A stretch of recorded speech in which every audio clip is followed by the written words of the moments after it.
देखिए, ये बात सही है कि 2010 से लेकर के आज तक यानी 12 साल कहा जाए, इटखोरी की जनता हमें अपने गोद में रखा और हमें हमेशा सर आँखों पे रखा। और रह गई बात कि पंचायत समिति सदस्य में हम 2 बार रह चुके हैं, एक बार मेरी वाइफ रही है, एक बार हम रहे हैं। लेकिन बदकिस्मती इस बात का है कि पंचायत समिति सदस्य का पूरे झारखंड में कोई फंड नहीं है जिसके वजह से हम विकास के कार्य रेखा या कार्य स्वरूप को हम उजागर कर सकें।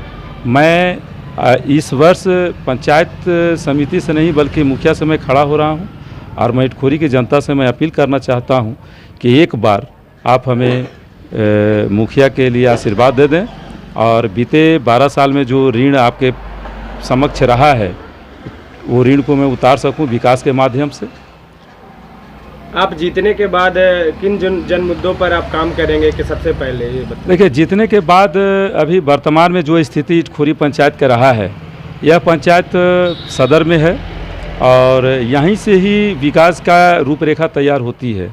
और आज वर्तमान में जो स्थिति इटखोरी का रहा है, तो मुझे लगता है कि एक बार आप मुझे आशीर्वाद दें तो हमें लगता है कि इटखोरी जो अभी 8वां स्थान में है विकास के मामले में, तो मैं पहला पौधान पर लाने का काम करूंगा।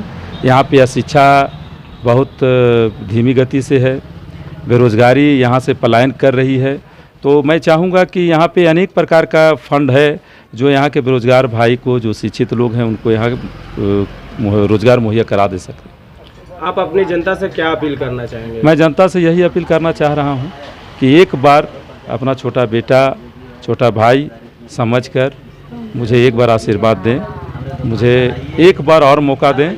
मैं उम्मीद करता हूं कि पिछले 12 साल में जो मैंने खरा काम करने का जो पीड़ा उठाया है, इस बार मैं वह पीड़ा को सामने रख करके आपके सामने, आपके समक्ष बेटा बन के काम करूंगा। देखिए, भद्रकाली मंदिर परिसर वास्तव में हम लोग बराबर संघर्ष रहे हैं, लेकिन हमारे मुखिया, जैसे कहावत में है ना कि रावण को मारने के लिए राम के पास भी समय नहीं था और राम को भी ये पता नहीं था कि रावण कैसे मरेगा। तो वही हाल है, घर के भेदी लंका डाहे। हमारे जो वर्तमान मुखिया हैं वो भद्रकाली परिसर में ऐसा कार्य क्षेत्र बढ़ा दिए अपना NGO के माध्यम से कि वह तितर बितर हो गया है। और मैं फिर से चाहूँगा कि भद्रकाली का जो मामला है वो मामला को मैं फिर से उसी प्लेटफॉर्म पर लाना चाहूँगा जिस प्लेटफॉर्म पर पहले हमारे समय में था। इस बार क्या लगता है कि आपको जनता समर्थन करेगी? सर, मुझे उम्मीद है कि जनता के साथ में आज तक हम फरेबी नहीं किए हैं, जनता के विश्वास को मैंने नहीं तोड़ा है। और इस बार मैं ये बता देना चाहता हूँ और डंके के चोट पे हुंकार भरते हुए मैं ये कहना चाहता हूँ कि 5 साल प्लस 2 साल 7 साल के दरमियान में हमारे जो वर्तमान मुखिया श्रीमती रंजना देवी जी रही हैं, ये यही सोच करके मुखिया बनी थी और लोग बनाया था कि 5 साल तक परस्पर इटखोरी पंचायत में रहेंगी, पंचायत भवन में बैठेगी और विकास का काम होगा।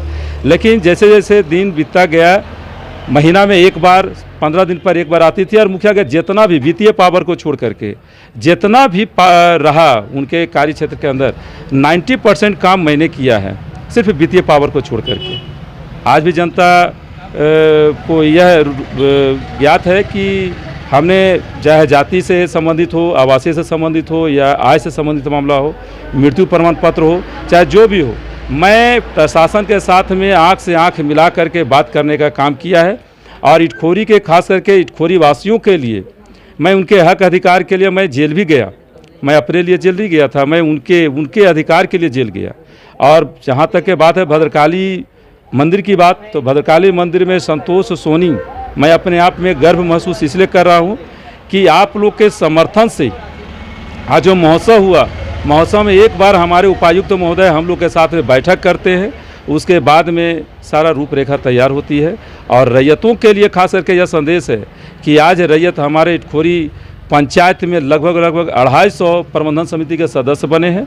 और जब महोत्सव होती है तो उसमें 2000 से ऊपर कुर्सियां हमारे रैयत लोगों के लिए एक अलग गैलरी दिया जाता है। ये प्राथमिकता मेरे ऊपर जाता है। जनता इस बात को समझ रही है, बूझ रही है। एक बार हमको मुखिया में आप मौका दीजिए, मैं विश्वास दिलाता हूँ कि खरा उतरूँगा। पिछले 12 साल से जिस तरह से मैं खरा है, अभी खरा उतरूँगा। आप नॉमिनेशन कब करवा रहे हैं? सर नॉमिनेशन मैं 1 तारीख को करवा रहा हूँ।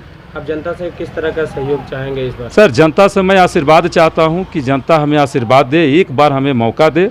अगर इस मौका पे खरा नहीं उतरे तो आप हमें धक्का दे के बाहर निकाल दें, कान पकड़ के बाहर कर दें। सिर्फ एक बार मुझे मौका दें। चलिए।